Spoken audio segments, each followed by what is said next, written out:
one of the best places that is modeling what we can expect in coming weeks from the University of Washington. They revised their national projections today, and instead of 32,000 ventilators, for instance, needed in the coming weeks, they said that it might be as low as 19,000.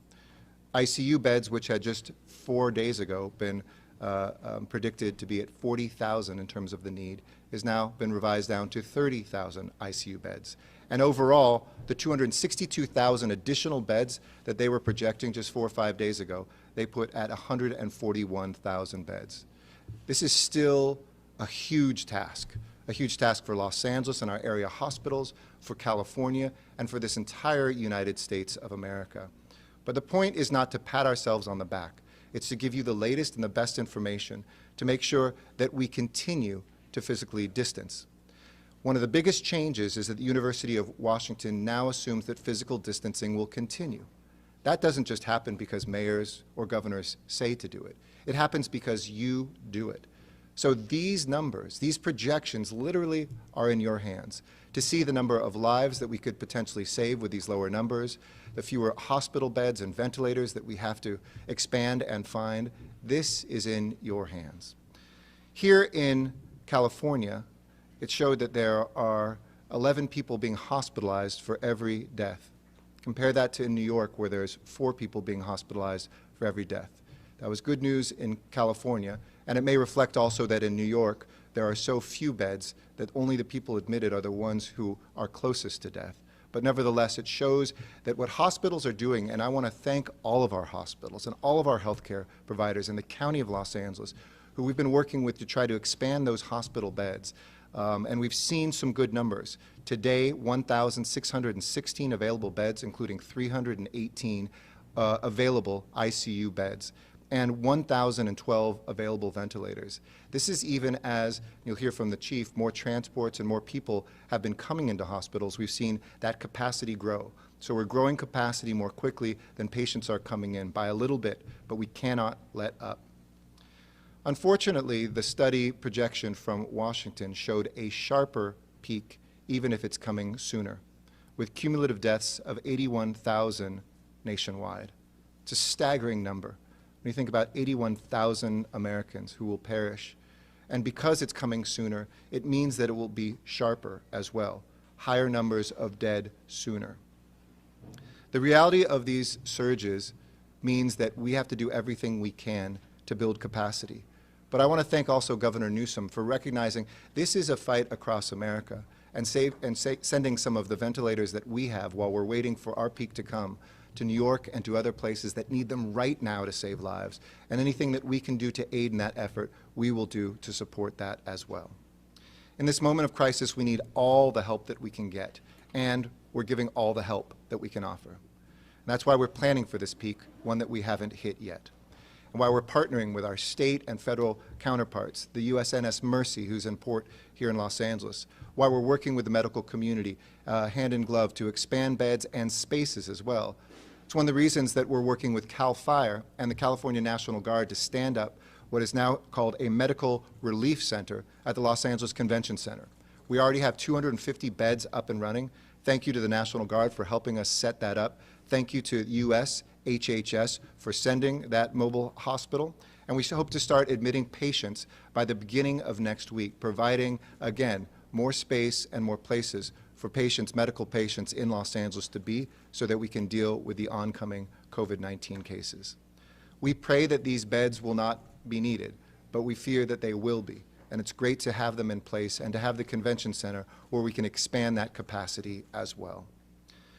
So let me turn to the 2 things tonight that I wanted to address. Who has COVID-19 and how do we figure that out? And then secondly, what we can do to continue maintaining our physical distance. Let me start with testing. We all know that testing is the most critical tool in knowing who is COVID-19 positive. And we've come a long, long way in a short period of time. And I want to thank the county. I want to thank so many people that are here today, like Aram and some of the folks like Jeff Gorell, my deputy mayor for public safety, who have been working around the clock, burning the candle on 4 ends, making sure that we have testing centers, drive-through centers where none existed before. That began on Friday, March 20th, with a single testing center that the fire department at their training facility opened up in their parking lot. Now, we have 13 testing sites across the county of Los Angeles, 7 of which are in the city and 6 in neighboring cities as well. And so far, we've completed more than 21,000 tests just at those drive-through centers alone. That's on top of the 31,000 in the weeks leading up and since that have been done by providers and hospitals and labs. Together, LA County testing is now 52,000 tests, and that represents 40% of all the testing in California in a county that accounts for less than 25% of the population.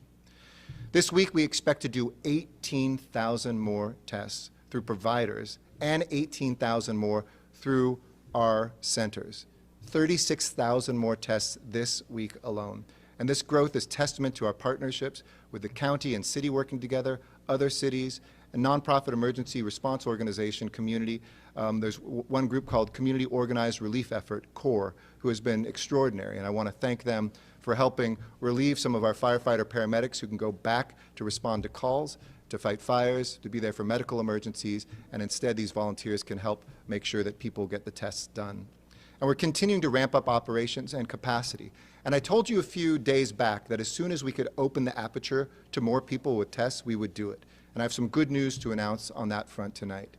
It's probably the question I get the most from people. When can I get a test? I'm not over 65 and compromised immune system or serious medical conditions. And that's what the algorithm has been weeding out. So those folks who were most at need of the test have been getting them. But tonight, we're being able to expand that so that anybody now in the county and anybody who wants to get a test can apply for that test. So there are no longer any limits. Now, that doesn't mean we'll have a test for everybody tomorrow, but it means that our capacity is now greater than the number that we are getting through the requirements that we had. So sign up today. See if you can get a test, and it doesn't matter whether you live in the city of Los Angeles or one of the other 87 cities or unincorporated areas of the county. Go today to coronavirus.lacity.org, and thanks to our county and city partnership, you can get signed up. By the end of the week, as I mentioned, we'll be on track to complete a total of 36,000 tests between those centers and our providers. This is great news, and you should go and check it out today. With our top public safety officials here tonight, and with our focus on emergency response, I also want to quickly address questions that our police and fire departments are getting and provide some enforcement updates as well. This is the second part of my address, really talking about what we can do to continue having the discipline to stay at home. And I remember I shared with you that we had an A, a grade that is given by a company that's showing how little movement the residents of cities around the country are doing. Well, I have some bad news, which is that we were knocked down to a C earlier last week. This weekend, we got kicked back up to a B-, but we need to do better. We need to make sure that people are not beginning to slip. They're not going for long drives outside their neighborhood. They're only having the most important trips to the grocery store, to exercise right there in your neighborhood, or to get your medicine, or for critical workers to get to work, but that everybody else is staying at home.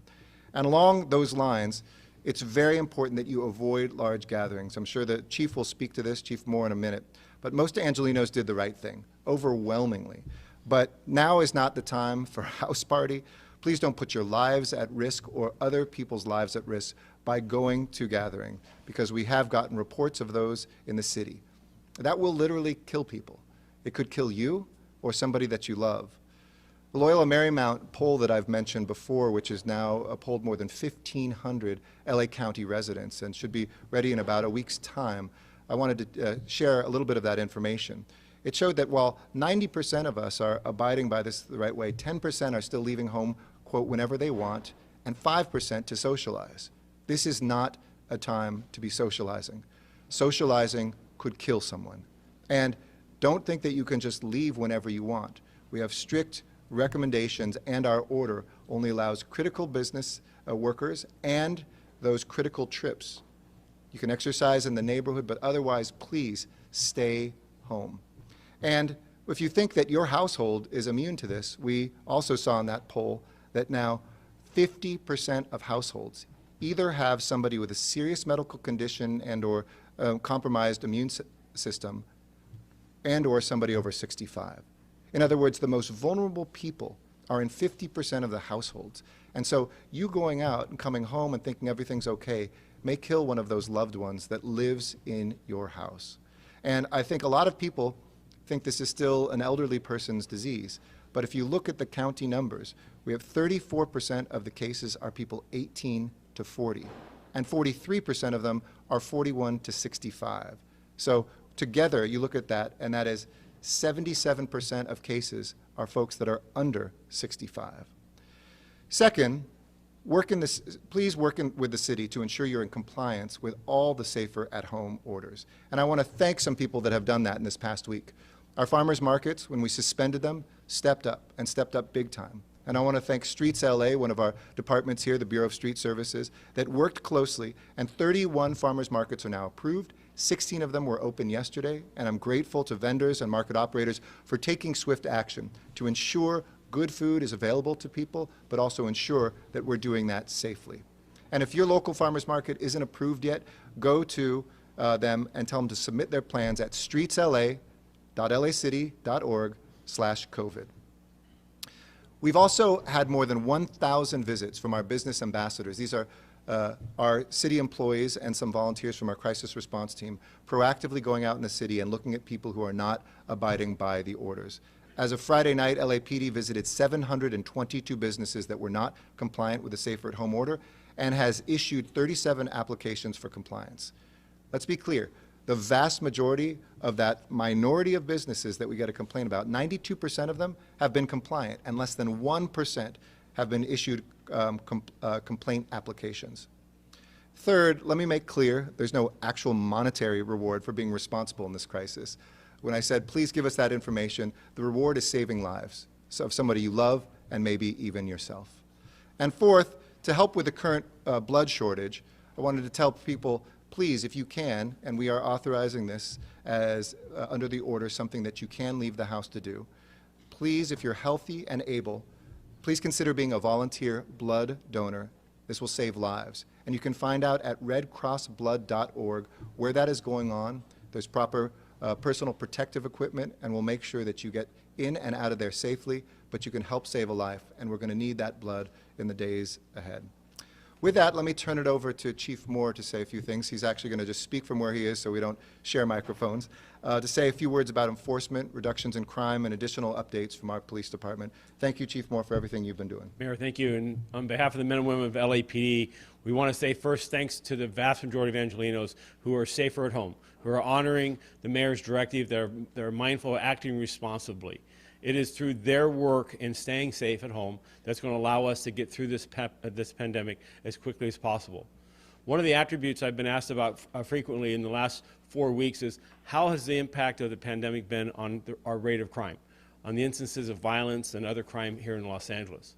And it is the one area of benefit, if you will, from this terrible virus, this terrible infliction of injury and pain in our society, is a 23% reduction in crime here in Los Angeles over this past month. We've seen reductions in crime in nearly every category, with the exception of auto thefts, which is kind of an odd area, but violent crime, property crime, people staying at home in their neighborhoods, watching out for each other, and exercising social distancing is allowing us to have a safer city. Additionally, on our traffic crime, while we have seen some increases in vehicle traffic speeds on some of our roadways, which we've directed our officers to begin having greater enforcement efforts on, we have seen a reduction in overall traffic collisions, hit and runs, DUI-related collisions, pedestrian collisions. So Angelenos, safer at home is a safer city. Now, as to one area that I saw in a newspaper account today, and one that we're particularly sensitive to, is because people are staying home and they're spending more time together, what does family violence look like? What is the instances of just the ability for people to get along in their household? And we recognize that in times of stress, in times of turmoil, that family violence can increase. I'm happy to say that to date, this past month, we haven't seen that increase actually manifest itself in reported crime. Family violence crime is actually down 11% from the same period last year. However, in an effort to ensure that people understand that while there's been a compromise to our ability to have front desk operations and for officers to be readily available to an individual in a face-to-face meeting, We want to hear from victims of violent crime. And family violence, there is no excuse with a pandemic or any other emergency to have to sustain that or endure it. This week, we'll be calling together a number of victims advocates from the domestic violence advocate community to sit down and ensure through a virtual town hall what are the hotlines looking like? What are they hearing from people reaching out and asking for help and support? And we want to remind every victim, every survivor of family violence that we have a place for you, that we have a place for you, that you do not have to be home. You do not have to be secluded or isolated with someone who is committing violence upon you. With that, Mayor, I'd be happy to, one last thing you asked me to speak about was the enforcement of people from non-essential and essential duties. And again, the vast majority of Los Angeles are showing their better angels, but to the 37 individual cases which we have filed a criminal complaint with the city attorney, we expect to see fines and criminal prosecutions for that. This is not just irresponsible, it's endangering not just themselves, their employees, but everyone else in that community. And I'm proud of City Attorney Fuhrer and his work and his prosecution of those individuals to holding them and bringing them to justice. And with that, I'll give it back to you. Thank you. Thank you very much, Chief, and thank you to the men and women who are serving us during this. Thank you to our City Attorney, Mike Fuhrer, for the prosecution that he has brought to let people know that we are serious, and we hope to hear from him in a future briefing as well. And if you didn't hear that from the Chief, secure your car. They don't know why, but make sure. And to anybody who'd be stealing cars, a lot of people are home, so watch out. There's a lot of eyes on you. Please report that if you see it. And for anybody who is stuck in a situation of domestic violence, as I said a few days ago, and may fear picking up a phone where you are, you can use your phone now to text 911. We're one of the first jurisdictions in the country to have that, and you can text the help that you need, and we will make sure that you get what you need. And we have expanded our domestic violence services and beds in this period to be ready for anybody who needs a safe place to be. With that, let me turn over to Chief Ralph Terrazas, who leads our fire department, does an extraordinary job, and I'll get the numbers from the chief too in terms of the number of LAPD folks who have come up as positive for COVID-19. But even in the face of that, for the first responders, who are the ones who often are the ones who are transporting, have really done a marvelous job keeping themselves healthy, making sure that we have the medical services that we need, and innovating. It's this fire department that's helped lead on everything from the testing that we've talked about doing to monitoring what's happening in our hospitals, and we're very grateful that you are here tonight. Chief Terrazas. Thank you, Mayor.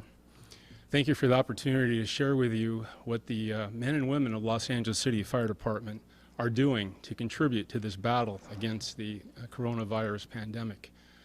First of all, we've been tracking the number of coronavirus cases since January, and we've seen a steady increase in the trend of the percentage of 911 calls that we're transporting to the hospital. Last week, our percentage was a little bit over 35%. So that's in alignment with all the studies and research going on. In terms of the state of the department, our staffing level is excellent. It's better than it's ever been. We have canceled all leaves. I'm sure that contributed, but our people always want to step up when the people of this city are threatened.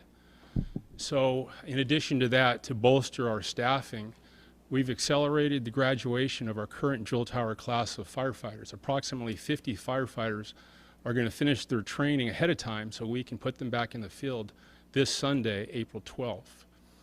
Now, in terms of our daily call load, we're seeing a trend of about 10% below our daily average. Our daily average is about 1,368 911 calls every day.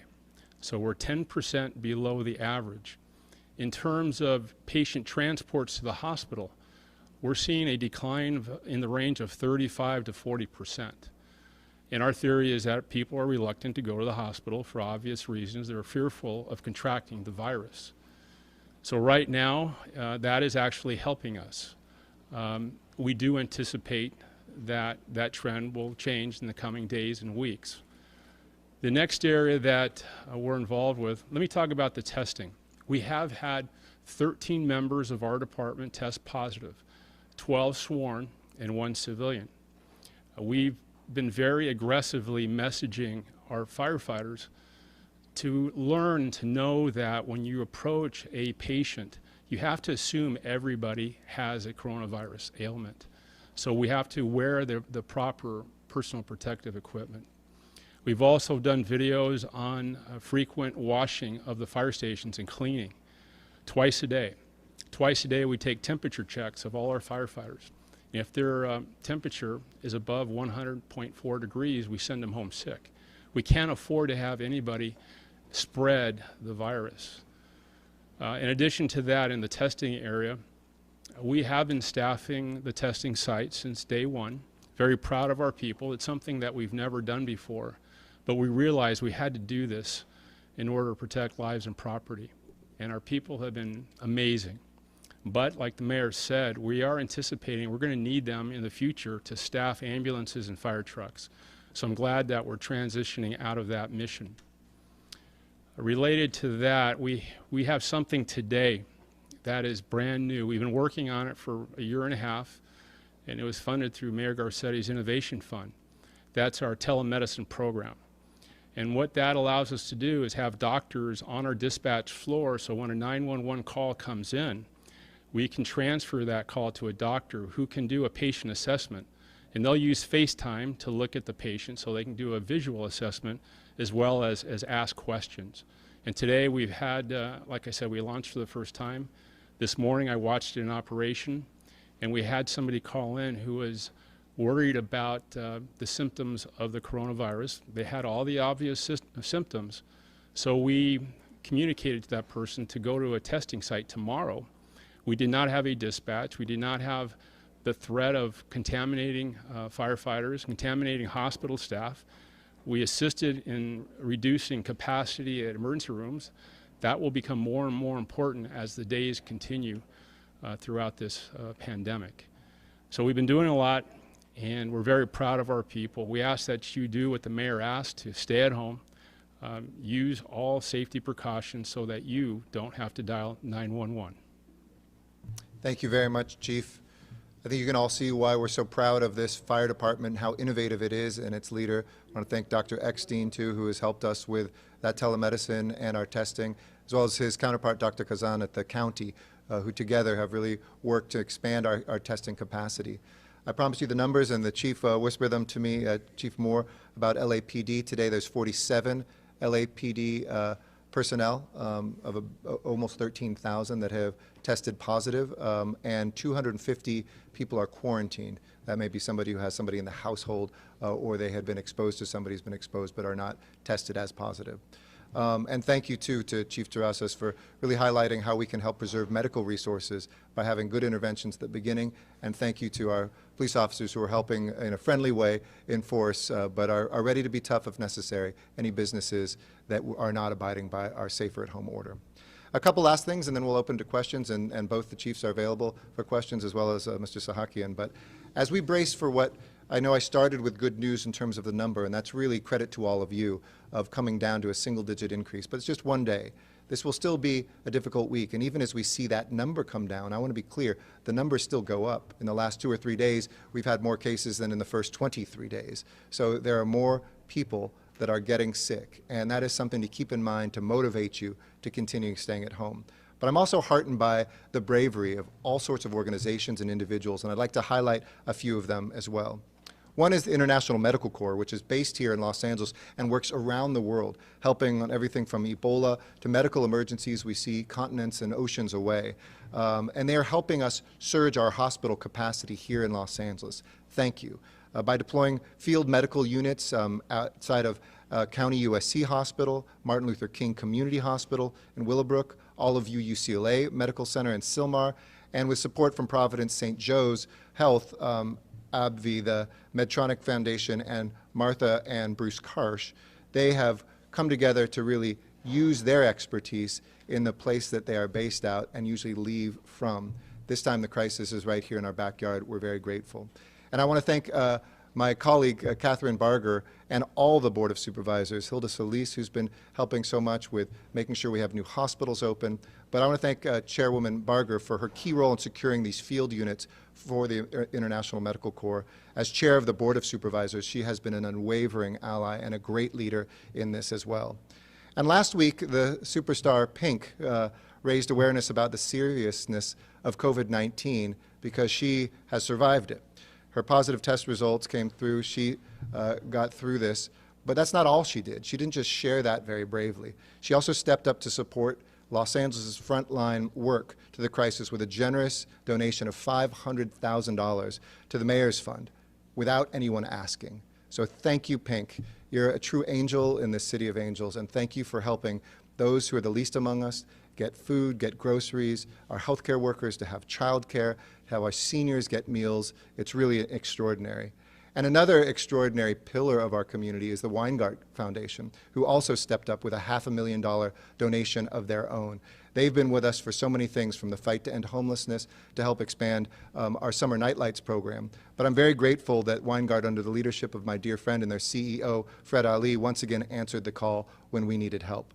And by supporting the Angelino campaign and the Mayor's Fund, led by Matt Johnson, Rick Jacobs, my wife, Amy Lane Wakeland, who I want to thank for all the calls she is making too. This is helping our neighbors who are experiencing extreme financial hardship. This has been so tough, and many people are not included in the federal help. So continue to give, and give generously by going to mayorsfundla.org. We know that physical distancing saves lives, but we know that we need more than just the help of slowing down coronavirus. We have to make sure we don't just save lives, but we try to preserve livelihoods as well. And I've also been overwhelmed by the response from private companies who have been just tremendous during this. Companies like Facebook, which are offering $1.5 million in cash assistance and ads to small businesses to keep them going, and for people to be able to shop online in local businesses that are here, and especially with minority and women-owned businesses. You see, we are defining what it means to be an Angelino. It doesn't just mean the most incredible sunshine and those beaches and those mountain trails that we will get back to together. We're also defined by our hearts. I've often said that Los Angeles isn't just a place that embraces diversity or inclusion. This is a city where everybody belongs. And it's time for us to continue proving that we all believe we belong here, and that we all believe that the lives that are here are worth saving and preserving and promoting. And that's what you've been doing. And I'm so grateful as the mayor of the city of Los Angeles to be a part of doing that side by side with you. So proud of how you have stepped up, so proud of how you have stayed home, so proud of the ways that you have helped one another in the midst of this crisis. And I know that we're going to look back in this as one of the darkest times in our history, but one of the brightest moments when it comes to our spirit and what you have been able to do. So, as I always say, stay safe, stay healthy, and stay home. Strength and love, Los Angeles. And with that, happy to answer questions, any of us. First question, please. We have our first question from the line of Alex Michelson. Please go ahead. Hey, Alex. Hi, Mayor. We keep hearing around the country that the next 2 weeks are going to be, in terms of the worst weeks. Is that what you're seeing for the modeling for Los Angeles specifically? And on the issue of testing, it's great that we're going to be getting more tests, but what about the test results? How quickly are they coming back? Any update on that?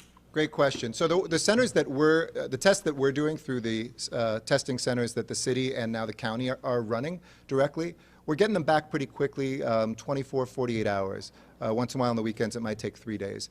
That's in big contrast to what we had experienced in a lot of the private labs who were trying their best, but were so overwhelmed that they were taking 5, 6, 7 days, sometimes even longer. Somebody called me and they were still waiting 2 weeks later for their test results. And that doesn't help us from a public health perspective. It doesn't help individuals be able to do the right thing. So the ones that we are running are getting a really good and quick turnaround time. We've worked with and set up with local labs, and we're trying to not do new partnerships where we can't get those results quickly. So far, so good on that front. In terms of the projections, the University of Washington study that I mentioned had California projected, it was just 4 days ago, they were projecting the peak would be late April, early May. Now they're saying mid-April. But I would say for Los Angeles and Southern California, I would caution, because we're having disproportionate number of cases here. As you remember, Northern California spiked earlier. So it's my expectation that maybe that's an average that they're projecting for the state, but for us it's probably a week or two later, so that we're still looking at that same time towards the end of this month, beginning of May, if we keep with physical distancing. If we don't keep with physical distancing, everybody's bets are off. And I was reading recently about San Francisco in 1918 during the influenza outbreak, how they declared victory because they had a very effective few weeks of physical distancing, keeping people at home, wearing masks, all of that. And they went back to work too early. and had a very deadly second spike that happened almost immediately. So we're going to be working really closely with doctors, public health officials, that even as we're doing well, it doesn't mean let up. It may be see that through, but we're expecting that that peak, the projections we have in LA, may be a week or two later. Next question, please. Your next question will come from the line of Mary Beth McDade from KTLA Channel 5 News. Please go ahead. Hey, Mary Beth. Yes, hi, hi, Mayor. So I'm a little bit confused on that. If we're now hearing from county health officials and from yourself that okay, so we're going to have this spike, this very dangerous 2 weeks ahead of us. So are we having what, 2 surges now, or are we fearing there's going to be a surge this week and next week, and then again at the end of April and beginning of May? That's sure. One thing. Number 2, do we think if we keep following the protocols that are out there as far as social distancing and staying home, can we avoid a surge? And then, number 3, we keep every day hearing about an increase in the number of cases, but we're not hearing about, out of those confirmed cases, how many have now recovered? Right. I'll try to get you those numbers on the recovery. Those have been tough, and I've asked for the same things. And it's a combination of different, we have private hospitals, we have public hospitals, we have nonprofit hospitals, we've got research hospitals and university hospitals. And I know that the county public health is trying to track that as close as they can, but I can't report that tonight in terms of the recoveries, and that's often too because we're getting obviously all the positives but not always the negatives, and whether people are at home with other symptoms, that's also tough to track. But I'll see if I can get that for you. In terms of the 2 things, there aren't 2 things, and I'll try to explain again. I said last week there's 2 things for us all to track. Is the rate of increase increasing? How quickly is this doubling and doubling and doubling? While the doubling rate may slow down, that doesn't mean that we're still not piling on more cases, because remember, 7% today on a much bigger base means many more new cases than we had just a couple weeks ago, when the percentage increase, the rate of increase was maybe 20, 30%. We're still adding fewer cases. So a peak refers to the peak number of cases or the peak number of deaths. And we can expect that that is coming in future weeks, even as the doubling rate slows down because of what we're doing. And to your second question, could we have another spike, and can what we're doing save us from that? Absolutely. If we all went out right now, we would guarantee see a spike. If half of us went out, we would have a spike. If 25% of us did that, we would have a spike. So these numbers matter. Even one person can spread. If they go to a grocery store, if they're a place where right now people are having to do critical work or critical locations where they have to go. So we do expect a peak of absolute number of cases still in future weeks, even as we hope we have come to the fastest doubling point. And that's really in our hands. Hopefully that is behind us now, but it only will be behind us if we continue to stay at home. Hope that clarifies. Next question, please. Thank you. You bet. Our next question will come from the line of Steve Gregory with KFI News. Please go ahead. Hey, Eve. Thank you. Good evening, Mayor. Couple of things. Chief Terrazas, could you clarify something you said in your opening remarks? You said that if a firefighter has a temperature of 104 degrees or above, you send them home? Can you clarify that? And why is it so high if that's the case? Because that's not what medical professionals are telling us. And also, Mayor, can you tell us, with regard to the snitches thing, and I know you said it with tongue-in-cheek and whatnot, but can you tell us how many snitches have come forward? How many people have actually filed complaints or called with concerns about non-essential businesses? And also, what are the top complaints that the mayor's office is getting from residents right now? What are the top 3 concerns you're getting from residents? Thank you. I'll start with them. Steve, the answer to your first question, it's a 100.4, not 104. 100.4, okay, because in the playback it sounded like 104 degrees. Okay, thank you for that. You're welcome. You're welcome. Yeah, for sure. We sent him home much earlier than that, but thank you. Yeah, it was tongue-in-cheek.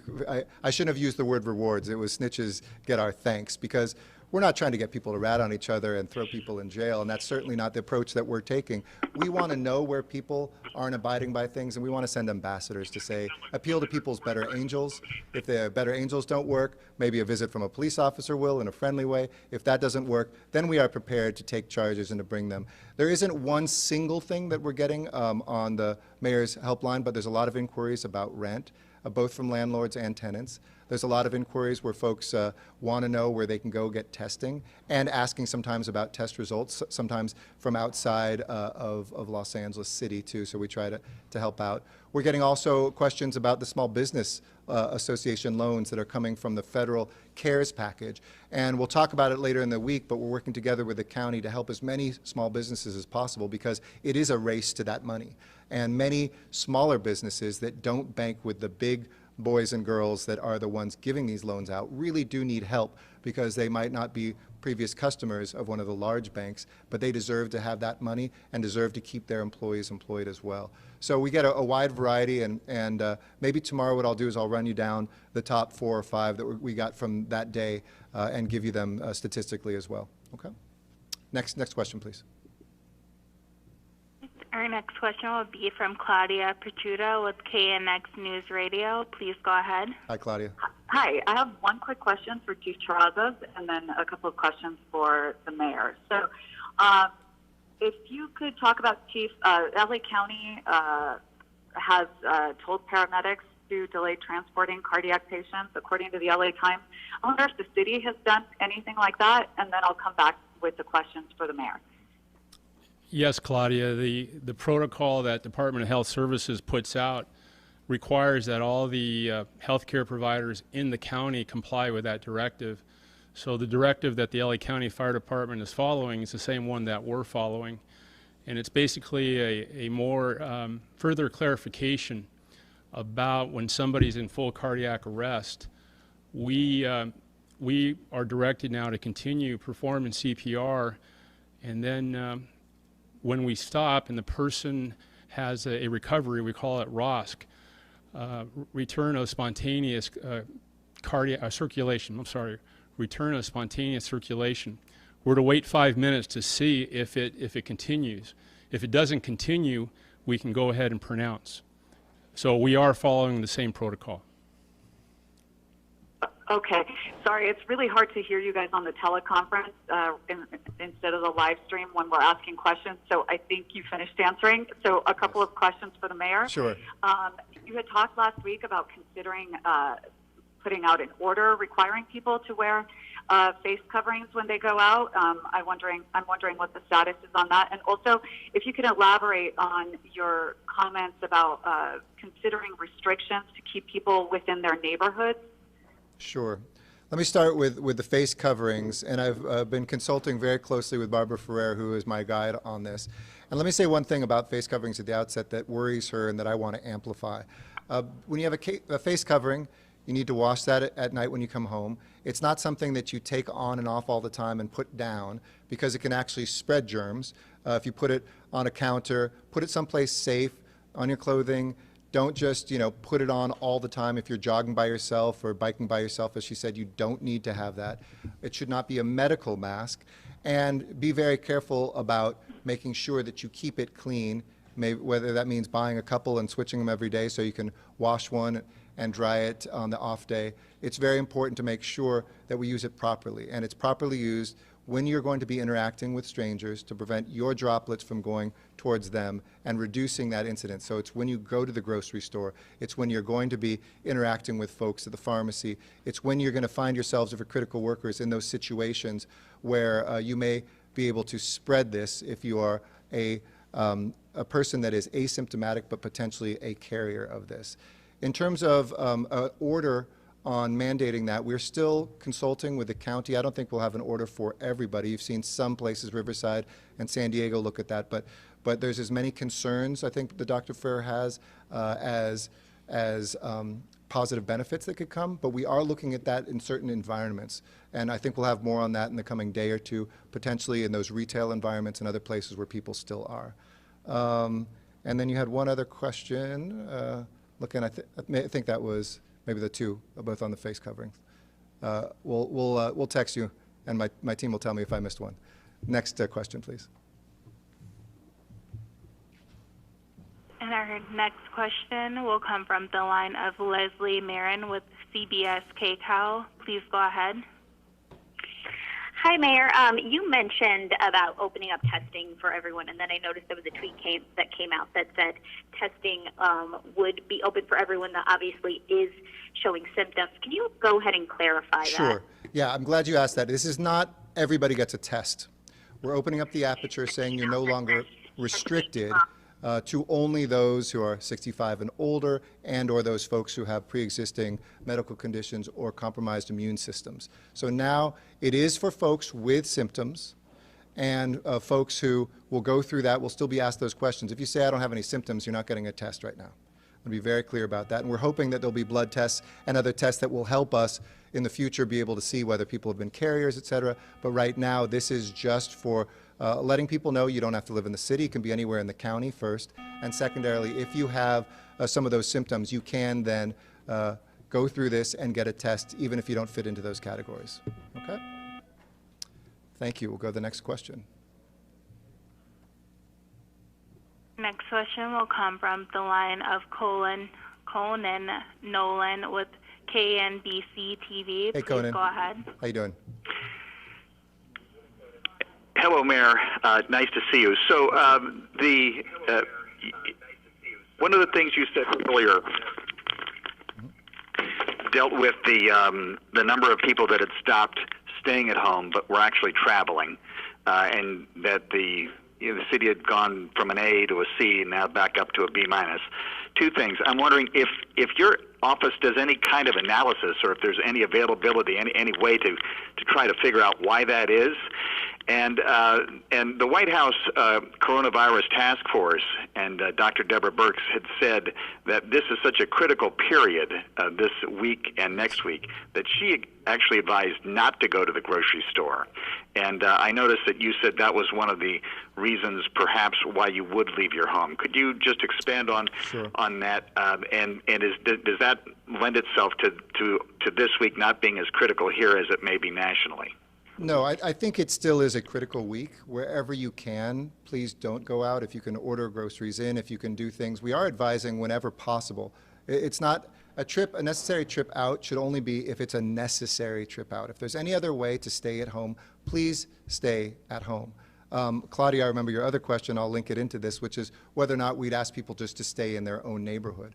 We can't yet do that, nor do we have an enforcement mechanism, nor are we a country where, thankfully, we monitor people's cell phones and where they're at all the time, and I don't think we're going to do that anytime soon. But it's through public education and our public health directives that are encouraging people, don't drive across town to go exercise. Please stay where you are, walk around the block, even if it means walking many times, because we want to try to contain that motion. Where we went from an A to a C to now a B minus, it wasn't because so many people have started to slip, but other places are doing it even better. We need to make sure that, as we saw in the LMU poll, that the 5% that think they can go out to socialize, you cannot. You are not permitted just to go out and socialize. The 10% who say, I go out whenever I want, use some discretion. Maybe not doing that in a bad way, but you kind of think, well, as long as I'm not working, I'll go out whenever I can. Limit those trips, because any outside exposure can have the possibility of spreading this. So we're really emphasizing that this coming week. We're not telling people don't get food or don't go to the grocery store. That is not our advice here. And that's based on what we get from our Los Angeles County Department of Public Health. But in this, the more times we are able to exercise that discretion, the better chance we have of this being shorter. And as I've said, the deeper we do this and the shorter it is, then the sooner we can go back to life as we knew it. The more slippage we have and the longer it takes means that this will last even longer. Thank you. Next question. Thank you. We do have a follow-up from the line of Claudia. Please go ahead. I think I remembered it. So is that good, Claudia? I just wanted to ask if there will be any immunity testing happening in Los Angeles, as far as you know. Any what kind of testing? Say that again. Any immunity testing, like some of the stuff that's happening up north, Stanford? Sure. The testing at Stanford, we have some universities doing that here. Folks are waiting to get blood tests that are reliable. It is absolutely something that we are looking at. It's not ready for prime time. I think sometimes we hear the reports and people say, well, why can't we start that tomorrow? We have to make sure the tests are right, that there's not false positives, which a lot of the early ones had, and that they are scaled up. The first 50,000 blood tests that some were talking about, antibodies, already, and reasonably so, going to the East Coast. So it will still be some weeks of time before that would even be ready to be available. But I do hope that we will have the medical, not only technology, but the ability to go out and to see who has had COVID-19, who didn't get tested. Because there is the suspicion a lot of people may have carried this, may have the antibodies, and may be better prepared to go back to work earlier. One second point, though, is there's also research that is not definitive of whether or not you can get it a second time, or whether you could spread it even if you've had it. So of course we would want to make sure that we get a little bit more direction on that so that people couldn't, even if they weren't going to contract it again, weren't spreading it, or putting people in danger to get it a second time. So we're still a ways off. That testing that's going on is really academic testing and medical testing to see how we can accelerate this, but it's going to be a little bit. Thanks, Claudia. Next question. Do we have another question? Next question, please. All right, our next question will come from the line of Elizabeth Chu with LA Daily News. Please go ahead. Hi, Liz. Hi, Mayor. So I have 3 questions. Sorry. So I first wanted to ask you about the supplemental paid sick leave ordinance, and since the deadline is tomorrow for you to sign it, I wanted to see whether you're planning to sign it and why you have held off on signing it so far. My second question is about the fact that this month is usually when you release the proposed city budget, and I was wondering how that process is going and how you are grappling with the changing economic conditions when you're trying to make the financial projections that the budget is based on. And also my third question is about getting a update on testing among the homeless population, and also what criteria you are using to, who gets to take a test. Sure. If you're homeless. I don't have numbers, though I did ask for the numbers and hope to get them in the next day on the number of folks who have been tested who are people experiencing homelessness. That said, we're not coming up with those criteria. We're giving it to those clinics that serve folks and to those organizations that serve folks who are experiencing homelessness with health care. So those doctors, those relationships that people have, especially among vulnerable people who might have pre-existing conditions and other things that make them especially vulnerable, they will be the ones who will be administering those tests. So it's not through the testing centers. It's done directly by those who know best, the folks that are living on streets or in cars or in shelters. So, but I'll try to get you a number of that. Second, in terms of the budget, it's extremely dynamic right now. We will deliver it on time, but our projections, just even early projections, for instance, of our hotel tax, are down 37%, and that's assuming people come back to hotels later this year. It may be even deeper. We've said hiring freeze already. We've told all departments anything new you are going to do are not happening, so sharing that with my chiefs here, they know that. We are really down to the bone, and we will have to look at this coming year in an extremely sober way. I mean, if you're looking at unemployment potentially of 20%, second only to the Great Depression when it was 25%, we can assume that sales tax will be down maybe by as much as 10%. These things might sound like small numbers. They are hugely critical. What that means to the number of officers who can have overtime to be able to cover when we have surges in crime or emergencies like this, what it means for our fire department, what it means for our basic city services will certainly have ramifications, and we'll try to continue to do everything we can to keep those city services going. And I've guaranteed you from the beginning, this city will not shut down, but it will be a radically different budget. And then in terms of paid sick leave, 100% supportive. It was something that the government, the federal government, did not add for people who are employees of companies of 500 people or above. I spoke today to the council president. I think there's some technical changes because it was done with hurriedly because it needed to be done quickly, and I thank the council, especially Council President Martinez, for her work in leading on this, but making sure, for instance, that companies that offer the same amount don't get penalized, and if you're a great employer that already gives 30 days that people can take of paid leave, that you don't have this tacked on top of that. So a couple of things that we'll have to do. We're trying to figure out whether that gets done by council tomorrow or whether that gets done just by a clarification order, but we will have that tomorrow. Next question, please. And our last question from the night comes from Esmeralda Cineros. Please go ahead. Thank you, Mayor, for answering our questions. Of course. Our first question is, what consequences can business landlords face if they're trying to evict their tenant for not being able to pay rent? And what rights do tenants of these businesses have if they can't complete the rent during this health crisis? Thank you. And I'll answer in English, and then I'll answer in Spanish and go into my Spanish remarks. And I'll let the chiefs get back to the other work that they were doing as well. So during this emergency, we established, it was one of the most far-reaching orders in the country, that the landlords can't evict commercial tenants as well, and they'll have 3 months to be able to pay that rent. So that is outlawed. If there's somebody who has a landlord threatening to evict them, please contact the city through 311, and we will make sure, document it, but we'll make sure that they are contacted too and informed about what the law is. I would also encourage landlords and commercial tenants, just as we have with residential ones, to talk to each other. We know that can be tough sometimes, so that's why it's important to document this. And I know that for a lot of mom and pop landlords, they have to make their mortgage, or else this is kind of dominoes that collapse. For those of us who want to make sure that restaurants and stores stay open, that renters stay in their housing, if that person isn't able to meet their mortgage, then that housing isn't there, and it's probably going to be snapped up by Wall Street, making it even less locally owned, less community wealth here.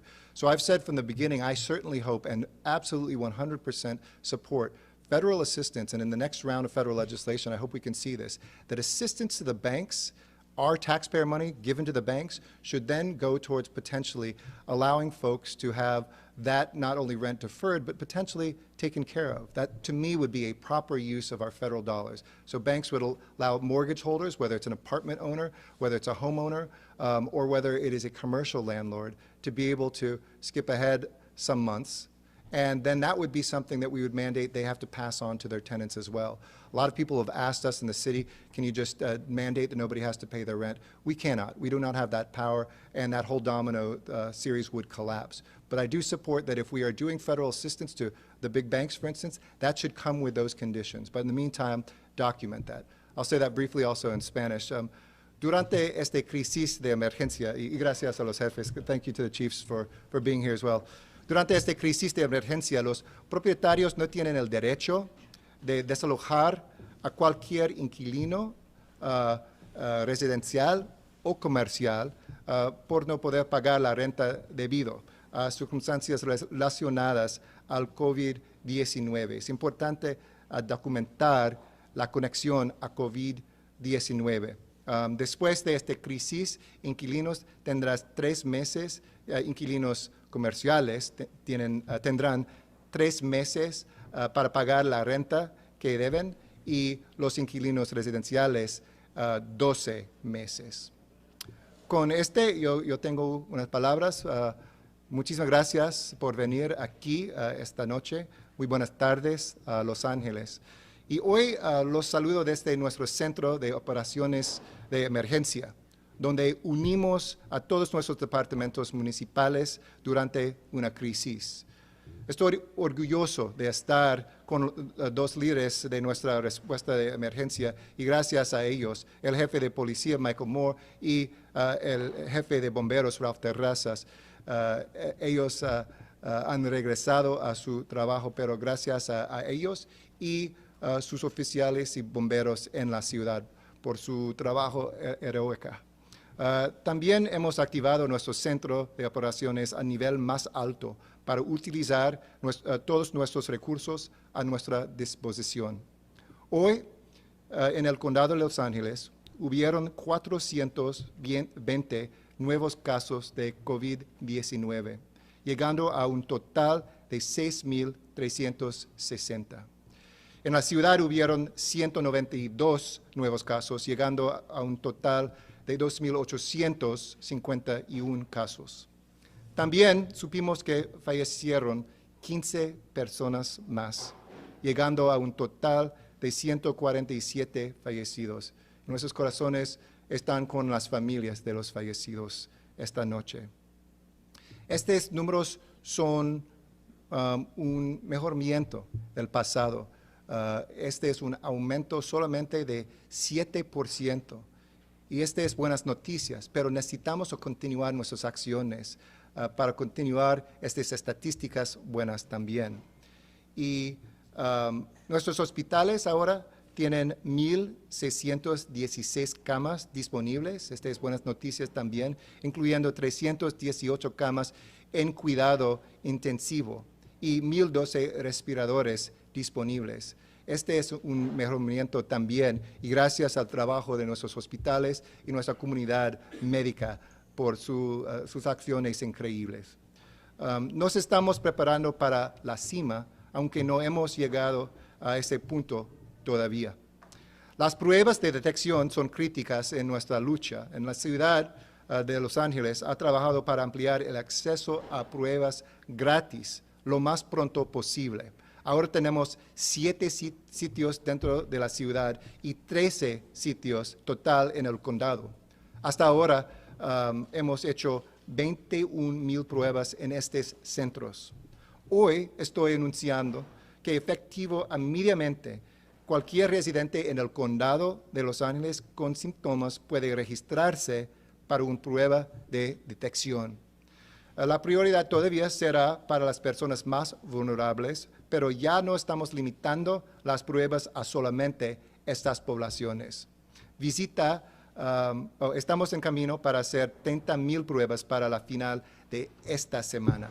Y por favor, visita la página coronavirus.lacity.org para hacer una cita. Ahora quisiera hablar de algunos temas de seguridad. Mientras muchos cumplieron con la orden este fin de semana, otros no lo hicieron. Este no es el tiempo para tener una fiesta. No gasten nuestros recursos de policía y no pongan a sus vidas en riesgo.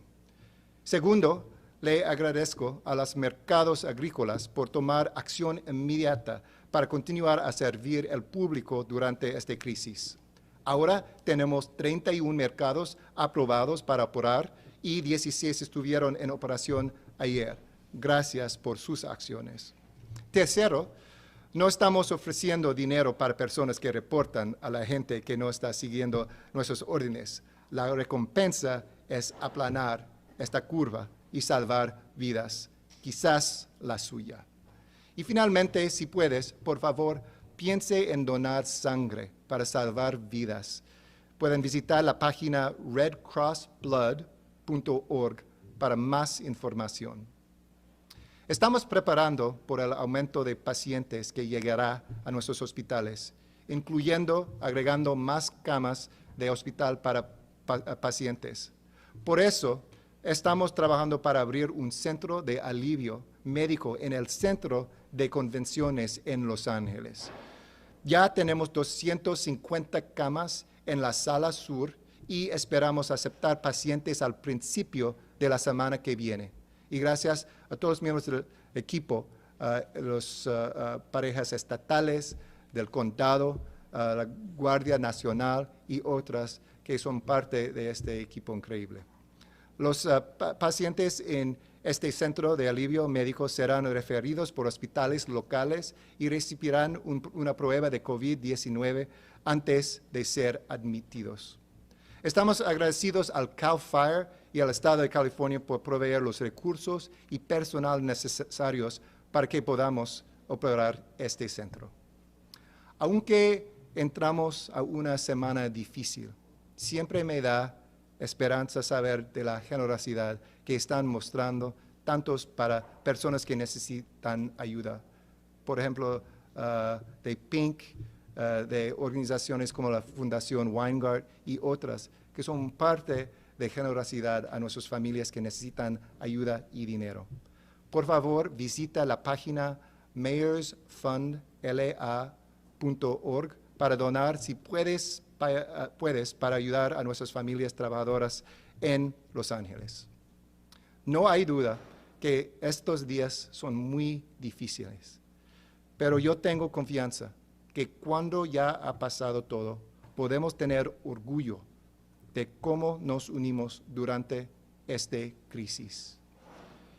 Quédense protegidos, quédense en buena salud, quédense en casa. Mucha fuerza y mucho amor, Los Ángeles. Thank you so much, and we'll see you again. See you tomorrow, everybody.